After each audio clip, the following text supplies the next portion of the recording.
خلينا متفقين انك مش معنى انك اصطفتني ان انا البنت اللي هتكمل معاها حياتك ان انا هقطع مع 99.9.9 من الناس اللي في حياتي. انت واخدني فراشة ربيع اجتماعية، هفضل فراشة ربيع وهفضل اعرف الناس ومش هعمل بلوك لحد ومش هقطع مع الناس لمجرد ان انت دخلت حياتي شرفتها بخطوتك الكريمة. ولكن مش معنى ان انا مش هقطع مع الناس في حياتي ان انا هسمح لك بال25 انتيمة وال16 المتربيين معاك وال6 جيرانك من ايام المعادي. انا بتخنق وهخبطك بحاجة في وشك هتحس ان انت غير صالح للحياة الادمية بعد كده وهتزعل مني. فحبيبي ارجوك مش عايزة اعمل كده.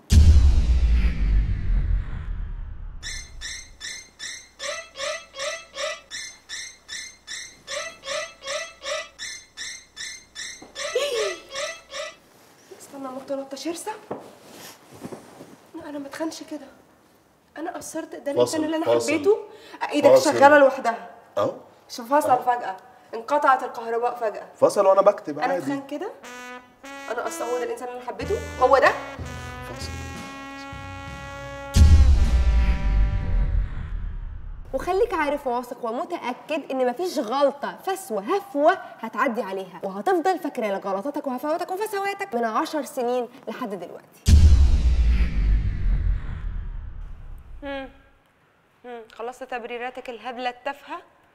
هل انت شايف ده مبرر كافي؟ انت تفتكر انا انسى اي حاجه انسى مفاتيح عربيتي، انسى تليفوني، انسى كل حاجه، انسى اسمي، انسى الناس، انسى اعيش لرامي صبري، بس ما انساش الكومنت بتاع صاحبتك القديمه. يعني ايه من سنتين؟ يعني ايه من سنتين؟ انت لو مهتم كفايه كنت تفضل تنزل ترجع الهيستوري سنتين تمسح الكومنت مراعاه لمشاعري ان انا ما اخشش اشوفه. حابه الفت نظرك لحاجه مهمه جدا بغششك وبقولها لك. خلي بالك ان انا بربط الاحداث ربط سريالي غير منطقي غير واقعي بالمره. يعني لما تبدا تلبس لي نبيتي كتير في الفتره الاخيره هترجم ليه؟ لان انا بستوك صاحبتك القديمه بقالي فتره وعارفه ان هي بتحب اللون النبيتي، ولما تلبس نبيتي كتير في الفتره الاخيره ده معناه انك لسه بتحن ليها. والابلكيشنز الخبيثه اللي بتمسح الهيستوري كلها عندي وعارفاها. ها؟ سناب شات. ها؟ مش معنى المسج بتروح انها ما جاتليش في قلبي في احساسي هنا من جوه، بحس بيها وبعرفها.